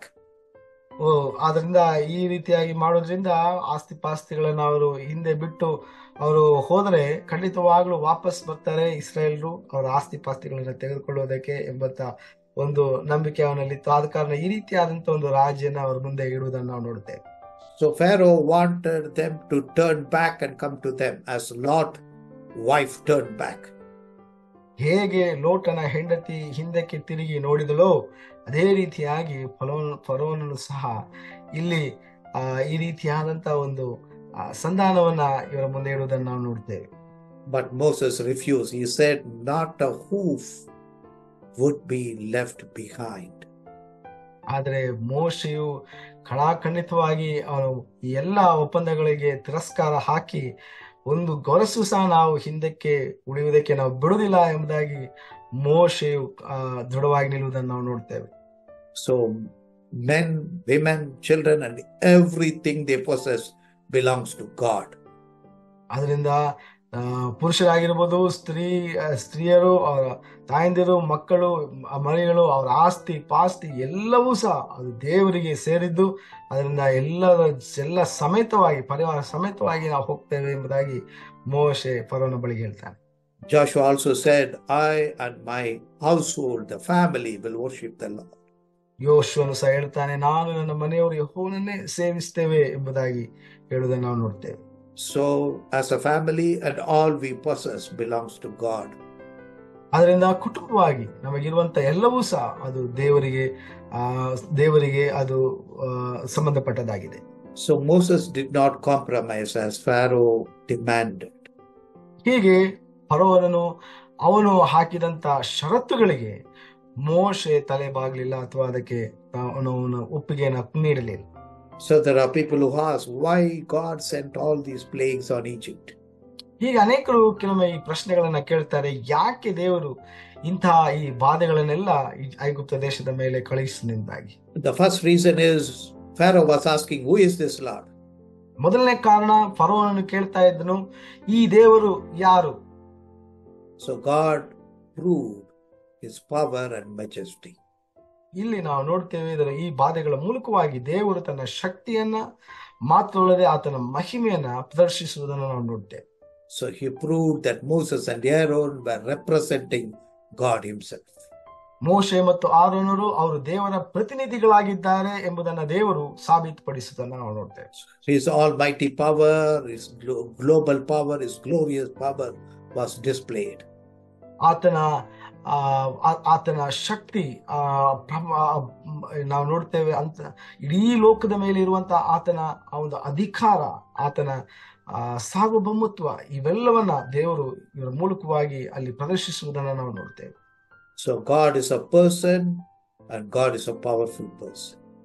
ದೇವರು ಒಬ್ಬ ವ್ಯಕ್ತಿಯಾಗಿದ್ದಾನೆ, ಅದೇ ಸಮಯದಲ್ಲಿ ಆತನು ಬಹಳ ಶಕ್ತಿಶಾಲಿಯಾದಂತ ಒಬ್ಬ ವ್ಯಕ್ತಿಯಾಗಿದ್ದಾನೆ. And these plagues were the testimony to Israel. ಈ ಎಲ್ಲ ಬಾಧೆಗಳು ಅದು ಇಸ್ರಾಯೇಲ್ ಜನರಿಗೆ ಅದು ಸಾಕ್ಷಿಯಾಗಿ ಅವರಿಗೆ ತೋರಿಸಲ್ಪಟ್ಟಿತು. They understood Jehovah is the true God. ಅವರು ಮನದಟ್ಟು ಮಾಡಿಕೊಂಡ್ರು, ಯೆಹೋವನು ನಿಜವಾದಂತ ದೇವರು ಎಂಬಂತ ಸಂಗತಿಯನ್ನು. He is a promise keeping God. ಆತನು ತನ್ನ ವಾಗ್ದಾನಗಳನ್ನ ನೆರವೇರಿಸ್ತಾನೆ. He has fulfilled the covenant that he made with Abraham, Isaac and Jacob. ಆತನು ಅಬ್ರಹಾಮ, ಇಸಾಕ, ಯಾಕೋಬರ ಜೊತೆಗೆ ಮಾಡಿದಂತ ಆ ಒಂದು ವಾಗ್ದಾನವನ್ನ ನೆರವೇರಿಸ್ತಾನೆ ಎಂಬಂತದನ್ನ ಅವರು ತಿಳ್ಕೊಂಡ್ರು. And he will lead them to the promised land. ಮಾತ್ರವಲ್ಲದೆ ಅವರನ್ನ ವಾಗ್ದಾನ ದೇಶಕ್ಕೆ ದೇವರು ನಡೆಸ್ಕೊಂಡು ಹೋಗ್ತಾನೆ ಎಂಬುದನ್ನ ಅವರು ತಿಳ್ಕೊಂಡ್ರು. So their slavery, the deliverance from their slavery cannot be accomplished easily by human power.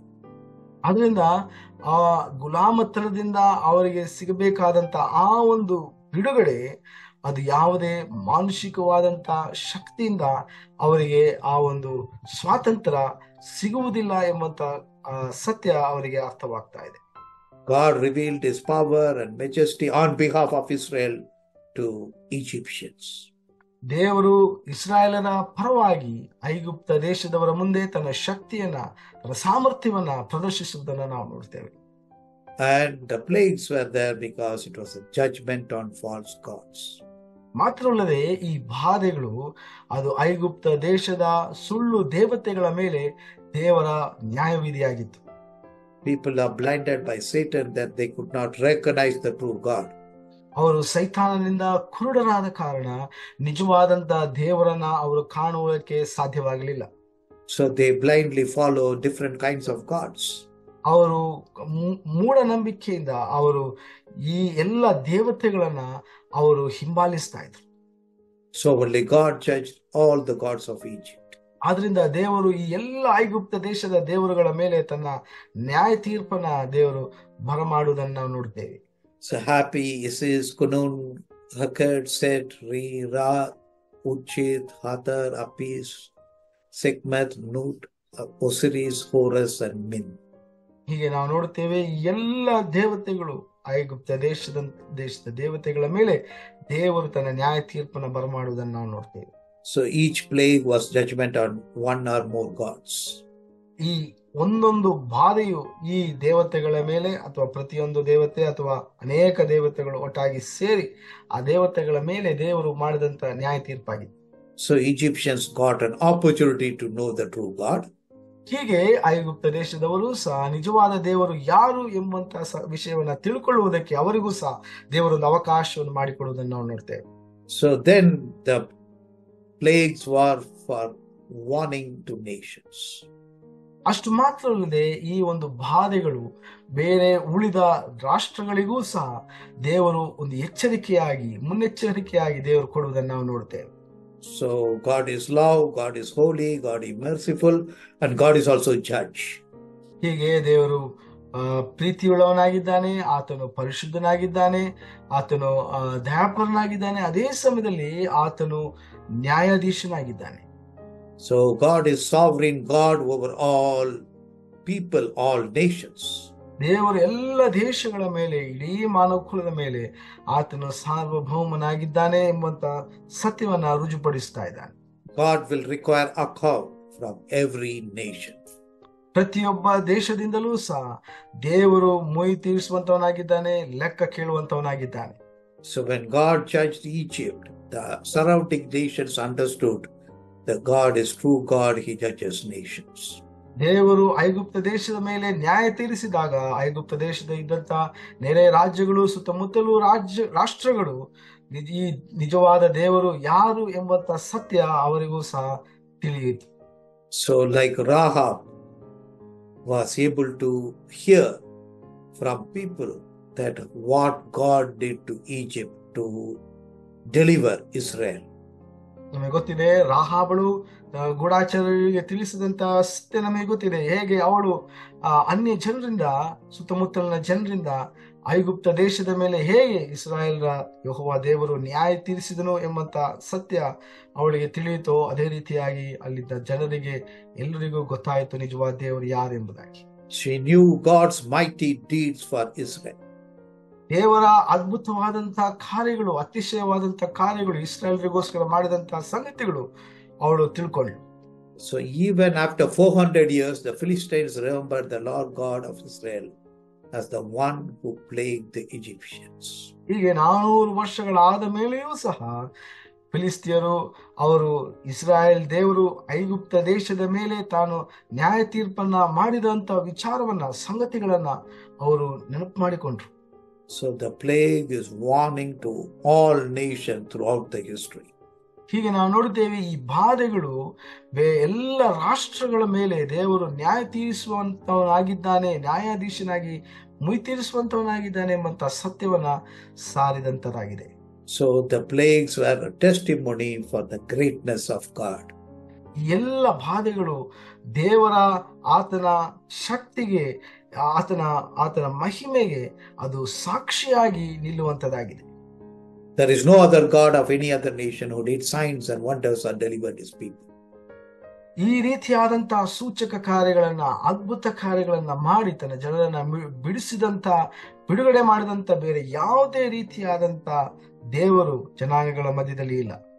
Exodus 15:11 says, "Who is like you, O Lord, among the gods? Who is like you, majestic in holiness, awesome in glorious deeds, doing wonders?"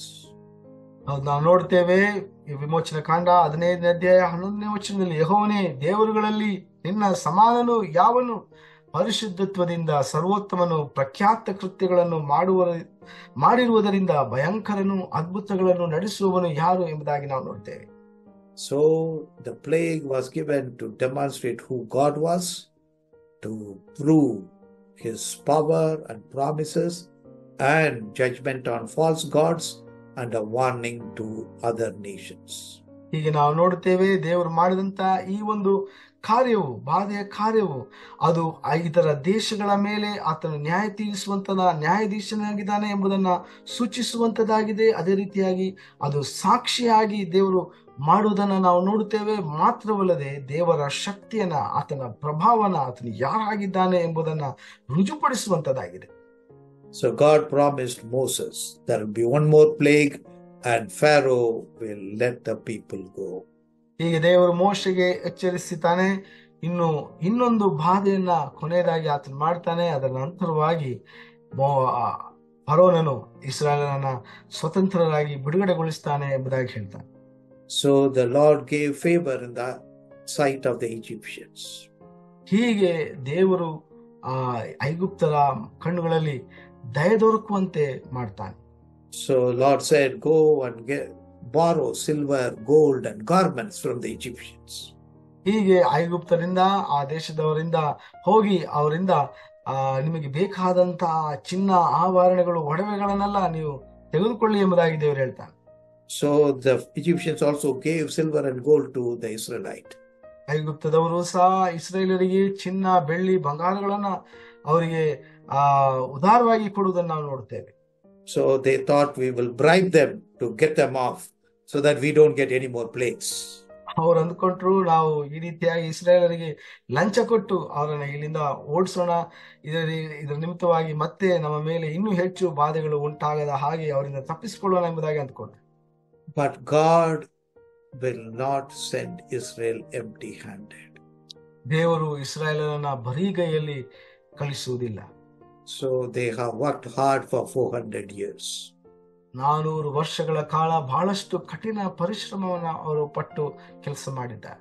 So the Egypt became rich, powerful because of the service, free service, slave service given by Israelite.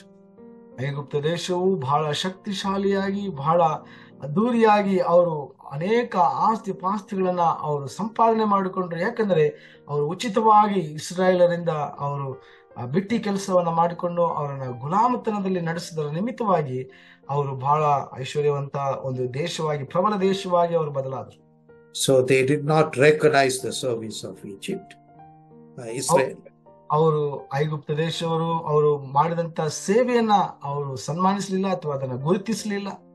So instead the Egyptians harassed, persecuted the Israelite.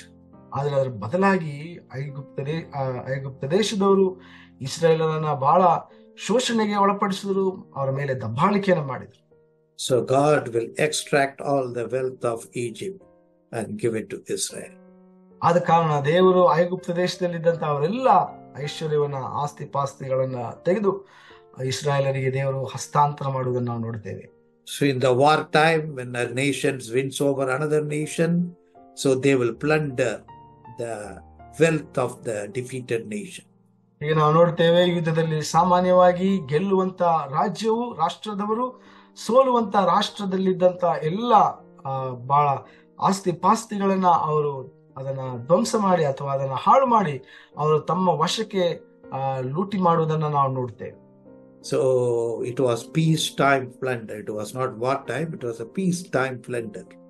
ಆದ್ರಿಂದ ಈ ರೀತಿಯಾದಂತಹ ಒಂದು ಶಾಂತಿ ಕಾಲದ ಲೂಟಿ ಎಂಬುದಾಗಿ ನಾವು ಹೇಳಬಹುದು. ಇದು ಯುದ್ಧ ಸಮಯದಲ್ಲಿ ಸಾಧಾರಣವಾಗಿ ನಡೀತದೆ, ಆದ್ರೆ ಈಗ ನಡೀತಾ ಇದ್ದದ್ದು ಅದು ಶಾಂತಿಯುತವಾದಂತಹ ಒಂದು ಲೂಟಿಯಾಗಿತ್ತು. And Moses also became very popular in Egypt. ಇದರ ನಿಮಿತ್ತವಾಗಿ ಮೋಶೆಯೂ ಸಹ ಐಗುಪ್ತ ದೇಶದಲ್ಲಿ ಬಹಳ ಪ್ರಬಲವಾದಂತ ಒಬ್ಬ ಪ್ರಖ್ಯಾತಿ ಪಡೆದಂತ ಒಬ್ಬ ವ್ಯಕ್ತಿ ಆದನು. So Pharaoh must have worried what happens if Moses becomes the king and the Egyptians accept him as a king. He will be nowhere. He has to run away. ಫರೋನಿಗೆ ಸಹ ಬಹಳ ಚಿಂತೆ ಒಳಗಾದನು. ಯಾಕಂದ್ರೆ ಈ ಮೋಶೆ ಒಂದು ವೇಳೆ ಅವನು ಬಹಳ ಪ್ರಬಲನಾದ ಕಾರಣ ಐಗುಪ್ತ ದೇಶದವರು ಮೋಶೆಯ ಮೇಲೆ ತಮ್ಮ ಒಲವನ್ನ ಇಟ್ಟು ಅವನನ್ನ ಫರೋನನ್ನ ಸೋಲಿಸಬಹುದು ಎಂಬಂತ ಆ ಒಂದು ಹೆದರಿಕೆ, ಭಯ ಅವನಲ್ಲಿ ಉಂಟಾಯಿತು. Obeying God, the Israelite borrowed silver and gold, which was later used in the building of the tabernacle in the wilderness. ದೇವರ ಆಜ್ಞೆಗೆ ವಿಧೇಯರಾದಂತ ಇಸ್ರಾಯೇಲರು ಐಗುಪ್ತ ದೇಶದವರ ಕೈಗಳಿಂದ ಚಿನ್ನ ಬೆಳ್ಳಿ ಬಂಗಾರಗಳನ್ನ ತೆಗೆದುಕೊಂಡು ಅವರು ಮುಂದೆ ಆ ಒಂದು ಆಸ್ತಿಗಳನ್ನ ಅವರು ಆ ಒಂದು ಬೆಳ್ಳಿ ಬಂಗಾರವನ್ನ ದೇವರ ದರ್ಶನದ ಗುಡಾರದ ಆ ಒಂದು ಕೆಲಸ ಕಾರ್ಯದಲ್ಲಿ ಅದನ್ನ ಬಳಸಿಕೊಳ್ಳುವುದನ್ನು ನಾವು ನೋಡ್ತೇವೆ. Lord warned Pharaoh through Moses. ದೇವರು ಫರೋಹನನ್ನ ಮೋಶೆಯ ಮುಖಾಂತರವಾಗಿ ಎಚ್ಚರಿಸುವುದನ್ನು ನಾವು ನೋಡ್ತೇವೆ. The 10th plague is coming. ಈ ಕೊನೆಯ 10ನೇ ಬಾಧೆಯು ಬರ್ತಾ ಇದೆ. So every firstborn, from Pharaoh to the lowest slave woman, all will die. ಮೊದಲನೆಯ ಚೊಚ್ಚಲ ಮಗು, ಅದು ಫರೋಹನಿಂದ ಹಿಡಿದು ಗುಲಾಮ ಸ್ತ್ರೀಯವರೆಗೂ ಸಹ, ಮಾತ್ರವಲ್ಲದೆ ಎಲ್ಲ ಪ್ರಾಣಿಗಳಲ್ಲಿಯೂ ಸಹ ಈ ಒಂದು ಬಾಧೆ ಉಂಟಾಗುವುದನ್ನ ನಾವು ದೇವರು ಎಚ್ಚರಿಸಿ ಹೇಳುವುದನ್ನ ನಾವು ನೋಡ್ತೇವೆ. The king's family, the army family, the magicians' families, common people family, and the slaves' families, everybody will experience death in their homes. ಪ್ರತಿಯೊಬ್ಬರು, ಯಾವ ಕುಟುಂಬವೂ ಸಹ ಬಿಡದ ಹಾಗೆ ನಾವು ನೋಡುತ್ತೇವೆ. ಫರೋಹನ ಕುಟುಂಬ, ಅವನ ಸೈನಿಕರ ಕುಟುಂಬ, ಮಾಂತ್ರಿಕರ ಕುಟುಂಬ, ಅಲ್ಲಿ ಅವರ ಗುಲಾಮರ ಕುಟುಂಬ, ಹೀಗೆ ಎಲ್ಲಾ ವರ್ಗಗಳ ಕುಟುಂಬದವರು ಸಹ ಐಗುಪ್ತ ದೇಶದಲ್ಲಿದ್ದವರು ಈ ಒಂದು ಬಾಧೆಗೆ ಒಳಪಡ್ತಾರೆ ಎಂಬಂತ ಎಚ್ಚರಿಕೆಯನ್ನ ದೇವರು ನೀಡ್ತಾರೆ. And animals, the firstborn horse, firstborn sheep, firstborn cat, dog, cow, everything will die. ಪ್ರಾಣಿಗಳಲ್ಲಿಯೂ ಸಹ ಈ ಒಂದು ಬಾಧೆ ಉಂಟಾಗ್ತದೆ. ಅದು ಕುದುರೆ ಆಗಿರ್ಬೋದು, ಬೆಕ್ಕಾಗಿರ್ಬೋದು, ಆನೆ, ಅದು ಅವರ ದನ ಕರುಗಳಾಗಿರ್ಬೋದು, ಯಾವುದೇ ಆಗ್ಲಿ, ನಾಯಿ ಆಗ್ಲಿ, ಏನೇ ಆಗ್ಲಿ, ಎಲ್ಲ ಪ್ರಾಣಿಗಳಲ್ಲಿಯೂ ಸಹ ಈ ಒಂದು ಬಾಧೆಯು ಉಂಟಾಗುವಂತದ್ದಾಗಿದೆ. So in Israel there will be peace. That not a dog would have an occasion to bark. ಆದರೆ ಇಸ್ರೇಲಲ್ಲಿ ಮಾತ್ರ ಸಮಾಧಾನ, ಶಾಂತಿ ನೆಲೆಸುತ್ತದೆ. ಅಲ್ಲಿ ಯಾವ ನಾಯಿಗೂ ಸಹ ಬೊಗಳುವುದಕ್ಕೆ ಅವಕಾಶವಿರುವುದಿಲ್ಲ. So the 9 plagues have already affected nature, animals, vegetation, and humans. ಹೀಗೆ 9 ಬಾಧೆಗಳು ಪ್ರಕೃತಿ, ಪ್ರಾಣಿಗಳು, ಸಸ್ಯವರ್ಗ ಮತ್ತು ಮಾನವರ ಮೇಲೆ ಬಹಳಷ್ಟು ಪರಿಣಾಮವನ್ನು ಬೀರಿತು. But the 10th plague will affect every family. ಆದರೆ 10ನೇ ಬಾಧೆಯು ಪ್ರತಿಯೊಂದು ಕುಟುಂಬವನ್ನು ಸಹ ಬಾಧಿಸುವಂತದಾಗಿದೆ. So the Lord warned Egyptians that the 10th plague is coming. ದೇವರು ಐಗುಪ್ತ ದೇಶದವರನ್ನ, ಜನಾಂಗದವರನ್ನ ಎಚ್ಚರಿಸ್ತಾ ಇದ್ದಾನೆ. ಕೊನೆಯ ಬಾಧೆ ನಿಮ್ಮನ್ನ ಬಾಧಿಸುವಂತದಾಗಿದೆ ಎಂಬಂತ ಎಚ್ಚರಿಕೆಯನ್ನು ದೇವರು ಕೊಡ್ತಾನೆ. So Pharaoh hardened his heart first when Moses performed the sign of his staff becoming serpent. ಈಗ ನಾವು ನೋಡುತ್ತೇವೆ, ಮೋಶೆಯು ಮೊದಲನೇದಾಗಿ ಫರೋಹನನು ತನ್ನ ಹೃದಯವನ್ನ ಕಠಿಣಪಡಿಸ್ತಾನೆ. ಯಾವಾಗ ಮೋಶೆಯು ತನ್ನ ಕೋಲನ್ನ ಸರ್ಪವಾಗಿ ಬದಲಾವಣೆ ಮಾಡ್ತಾನೋ ಆವಾಗ. So because the magicians also were able to do the same thing, he hardened his heart. ಯಾಕಂದ್ರೆ ಫರೋಹನ ಮಂತ್ರವಾದಿಗಳು ಸಹ ಅದೇ ರೀತಿಯಾದಂತ ಪವಾಡವನ್ನ ಮಾಡುವುದಕ್ಕೆ ಅವರು ಸಹ ಶಕ್ತರಾಗಿದ್ರು. When water became blood, magicians also did the same thing, so he hardened his heart. ಮಂತ್ರವಾದಿಗಳು ಮತ್ತೆ ಮೋಶೆಯು ನೀರನ್ನ ರಕ್ತವಾಗಿ ಪರಿವರ್ತಿಸಿದ ಹಾಗೆ ಅವರು ಸಹ ಅದೇ ರೀತಿಯಾದಂತ ಪವಾಡವನ್ನು ಮಾಡ್ತಾರೆ. ಆದಾಗ ನಾವು ನೋಡುತ್ತೇವೆ, ಮತ್ತೆ ಫರೋಹನನು ತನ್ನ ಹೃದಯವನ್ನ ಕಠಿಣಗೊಳಿಸ್ತಾನೆ. So magicians also made frogs, so he hardened his heart. ಮತ್ತೆ ಮಾಂತ್ರಿಕರು ಕಪ್ಪೆಗಳನ್ನ ಮಾಡ್ತಾರೆ, ಸೃಷ್ಟಿ ಮಾಡ್ತಾರೆ. ಆಗ ಸಹ ಫರೋಹನನು ತನ್ನ ಹೃದಯವನ್ನ ಕಠಿಣಗೊಳಿಸುವುದನ್ನು ನಾವು ನೋಡ್ತೇವೆ. When the plague of gnats came, the magicians could not make any of the gnats, and they said, "This is the finger of God." ಆದರೆ ಹೇಳುಗಳ ಆ ಒಂದು ಬಾಧೆಯನ್ನ ದೇವರು ಉಂಟು ಮಾಡಿದಾಗ ಫರೋಹನನ ಮಂತ್ರವಾದಿಗಳು ಅದನ್ನ ಮಾಡುವುದಕ್ಕೆ ಅವರಿಂದ ಆಗಲಿಲ್ಲ. ಆಗ ಅವರು ತಮ್ಮ ತಪ್ಪನ್ನ ಒಪ್ಪಿಕೊಳ್ಳುತ್ತಾರೆ. ಅವ್ರು ಹೇಳ್ತಾರೆ, ಇದು ದೇವರ ಕೈ ಇದೆ, ಇದರ ಹಿಂದೆ ದೇವರ ಬೆರಳು ಇದೆ ಎಂಬುದಾಗಿ ಫರೋಹನನ್ನ ಎಚ್ಚರಿಸ್ತಾರೆ. So magicians said, "We are powerless. We cannot do anything. Better accept that God is sovereign, great." ಮಾಂತ್ರಿಕರು ಹೇಳ್ತಾರೆ, ನಾವು ಈ ಒಂದು ಪವಾಡನ ಮಾಡುವುದಕ್ಕೆ ಶಕ್ತಿ ನಮ್ಮಲ್ಲಿ ಸಾಲದು, ನಾವು ಶಕ್ತಿಹೀನರಾಗಿದ್ದೇವೆ. ಈ ಸಮಯದಲ್ಲಿ ನಿಜವಾದ ದೇವರು ಇಸ್ರಾಯೇಲ್ನ ದೇವರು ಎಂಬಂತ ತಪ್ಪನ್ನ ನೀನು ಒಪ್ಕೋ ಎಂಬುದಾಗಿ ಅವರು ಹೇಳಿದರು. So after the plague of flies and after the plague of death of livestock, Pharaoh hardened his heart. ಮತ್ತೆ ನಾವು ನೋಡ್ತೇವೆ, ಆ ಒಂದು ನೊಣಗಳ ಹಾವಳಿ ಮತ್ತು ಜಾನುವಾರುಗಳ ಸಾವಿನ ಬಾಧೆ ನಂತರವೂ ಸಹ ಫರೋಹನನು ತನ್ನ ಹೃದಯವನ್ನು ಕಠಿಣಗೊಳಿಸುವುದನ್ನು ನಾವು ನೋಡ್ತೇವೆ. Then God hardened the heart of Pharaoh. ಆಮೇಲೆ ನಾವು ನೋಡ್ತೇವೆ ದೇವರು ಫರೋಹನನ ಹೃದಯವನ್ನ ಕಠಿಣಪಡಿಸ್ತಾನೆ. First time after the plague of boils. ಮೊದಲನೇದಾಗಿ ಹುಣ್ಣುಗಳ ಬಾಧೆ ನಂತರ ದೇವರು ಕಠಿಣಪಡಿಸ್ತಾನೆ. So the second during the plague of locusts. ಎರಡನೇದಾಗಿ ಮಿಡತೆಗಳ ಬಾಧೆಯ ನಂತರ. So then the utter darkness that plunged on Egypt. ಐಗುಪ್ತ ದೇಶದ ಮೇಲೆ ಸಂಪೂರ್ಣವಾದಂತಹ ಕತ್ತಲೆಯು ಆವರಿಸಿದಾಗ. When Pharaoh did not repent, seeing the signs and plagues, God hardened the heart of Pharaoh. ದೇವರು ಮಾಡಿದಂತಹ ಸೂಚಕ ಕಾರ್ಯಗಳು, ಅದ್ಭುತ ಕಾರ್ಯಗಳನ್ನೆಲ್ಲ ನೋಡಿದಾಗಲೂ ಸಹ ಅವನು ಪಶ್ಚಾತ್ತಾಪ ಪಡೆದಿದ್ದ ಕಾರಣ ದೇವರು ಫರೋಹನ ಹೃದಯವನ್ನ ಕಠಿಣಗೊಳಿಸ್ತಾರೆ. So the 9 plagues that has happened is water turning to blood. ಈ 9 ಬಾಧೆಗಳು ನಾವು ನೋಡುತ್ತೇವೆ. ಮೊದಲನೇದಾಗಿ ನೀರು ರಕ್ತವಾಗಿ ಬದಲಾಗ್ತದೆ. Then frogs, gnats, flies and livestock. ಕಪ್ಪೆಗಳು, ಹೇಣುಗಳು, ನೊಣಗಳು ಮತ್ತು ಜಾನುವಾರುಗಳು. Then boils, hail, locusts and darkness. ಹುಣ್ಣುಗಳು, ಆಲಿಕಲ್ಲು, ಮಿಡತೆಗಳು ಮತ್ತು ಅಂಧಕಾರ. So the 10th plague which was going to happen was the death of the firstborn. 10ನೇ ಬಾಧೆ ನಮಗೆ ಗೊತ್ತಿದೆ, ಚೊಚ್ಚಲ ಮಗು ಅಥವಾ ಚೊಚ್ಚಲ ಹುಟ್ಟಿದಂತ ಪ್ರಾಣಿಯಾಗಿರ್ಬೋದು, ಅದರ ಸಾವನ್ನ ನಾವು ನೋಡ್ತೇವೆ. So we studied why God sent plagues. ಹೀಗೆ ನಾವು ಯಾಕೆ ದೇವರು ಬಾಧೆಗಳನ್ನ ಕಳಿಸ್ತಾನೆ ಎಂಬುದನ್ನ ನಾವು ತಿಳ್ಕೊಂಡಿದ್ದೇವೆ. So God wants us, let us not repent falsely with worldly sorrow like Pharaoh did. ದೇವರು ನಮ್ಮಿಂದ ಬಯಸುವಂತದ್ದು ನಾವು ಸಹ ಫರೋನ ಹಾಗೆ ಲೌಕಿಕವಾದಂತ ಲೋಕ ಸಂಬಂಧವಾದಂತ ಪಶ್ಚಾತ್ತಾಪವನ್ನು ನಾವು ಪಡಬಾರದು. God gives many opportunities for us to repent.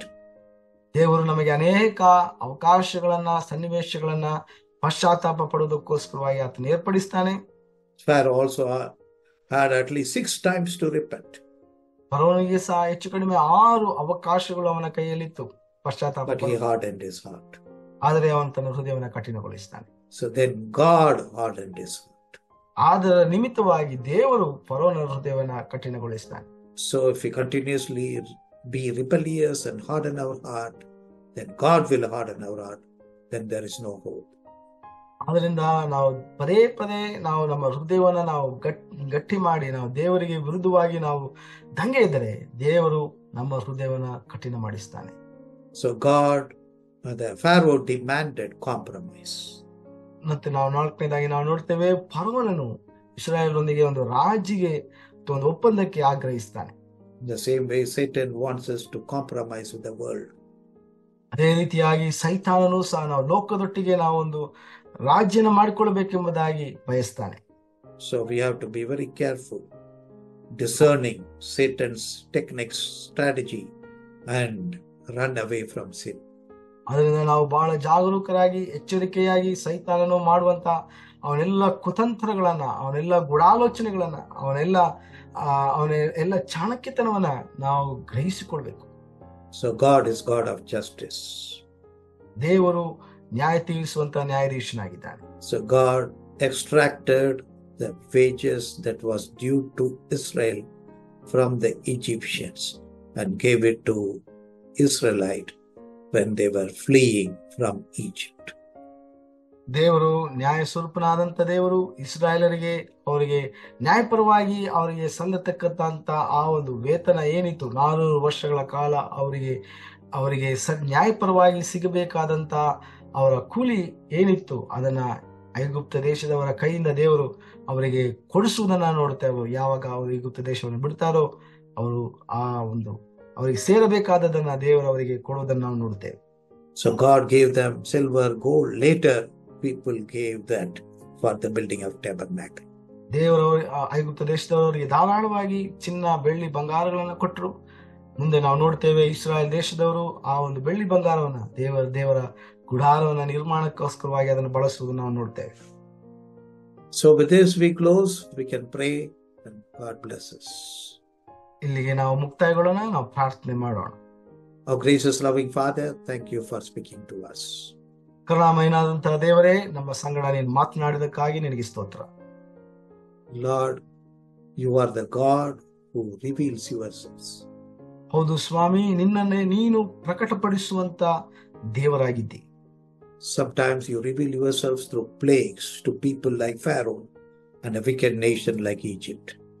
ಕೆಲವೊಮ್ಮೆ ನೀನು ನಿನ್ನನ್ನ ಬಾಧೆಗಳ ಮೂಲಕವಾಗಿ ಒಬ್ಬ ದುಷ್ಟ ಅರಸನಾಗಿದ್ದಂತ ಫರೋನನಿಗೂ ದುಷ್ಟ ರಾಷ್ಟ್ರವಾಗಿದ್ದಂತ ಐಗುಪ್ತ ದೇಶದವರಿಗೂ ನೀನು ಪ್ರಕಟಪಡಿಸಿದಿ. Lord, help us to truly repent. Let us not have worldly sorrow, but godly sorrow. ಹೌದು ಸ್ವಾಮಿ, ನಾವು ನಿಜವಾದಂತ ದೈವಿಕವಾದಂತ ಪಶ್ಚಾತ್ತಾಪವನ್ನ ಪಡುವಂತೆ ನಮಗೆ ಸಹಾಯ ಮಾಡು. ನಾವು ಲೋಕದವರ ಹಾಗೆ ಲೌಕಿಕವಾದಂತ ಪಶ್ಚಾತ್ತಾಪವನ್ನು ಪಡೆದಂತೆ ನಮ್ಮನ್ನು ಎಚ್ಚರಿಸು. Lord, help us so that we don't harden our heart when we listen to your word, when the Spirit speaks to us. ನಿನ್ನ ವಾಕ್ಯವನ್ನ ಕೇಳುವಾಗ, ನಿನ್ನ ಆತ್ಮನು ನಮಗೆ ಎಚ್ಚರಿಸುವಾಗ ನಮ್ಮ ಹೃದಯವನ್ನ ನಾವು ಕಠಿಣಗೊಳಿಸದಂತೆ ನಮಗೆ ಎಚ್ಚರಿಸು. Help us not to compromise with the world, compromise with Satan. ನಾವು ಲೋಕದೊಟ್ಟಿಗೆ ಮಾತ್ರವಲ್ಲದೆ ಸೈತಾನನೊಟ್ಟಿಗೆ ನಾವು ಸಂಧಾನ ಮಾಡಿಕೊಳ್ಳದ ಹಾಗೆ ನಮಗೆ ಸಹಾಯ ಮಾಡು. Thank you, Lord. You are a God of justice. You will do what is right and bring nations to judgment. ನಿಮಗೆ ಧನ್ಯವಾದ ದೇವರೇ, ಯಾಕೆಂದರೆ ನೀನು ನ್ಯಾಯಾಧೀಶನಾದಂತ ದೇವರು. ಇಡೀ ದೇಶಗಳಿಗೆ, ಇಡೀ ರಾಷ್ಟ್ರಗಳಿಗೆ ನೀ ನ್ಯಾಯ ತೀರಿಸುವಂತವನಾಗಿದೆ. ಅದಕ್ಕಾಗಿ ನಿನಗೆ ಸ್ತೋತ್ರ. Thank you for teaching us. ನಮ್ಮನ್ನೇ ಈ ಒಂದು ಸಂಜೆ ವೇಳೆಯಲ್ಲಿ ಬೋಧಿಸಿದ್ದಕ್ಕಾಗಿ ನಾವು ನಿನಗೆ ಸ್ತೋತ್ರ ಮಾಡ್ತೇವೆ. In Jesus' name we pray. Amen. ಯೇಸು ಕ್ರಿಸ್ತನ ಹೆಸರಿನಲ್ಲಿ ನಾವು ಪ್ರಾರ್ಥಿಸ್ತೇವೆ. ಆಮೆನ್.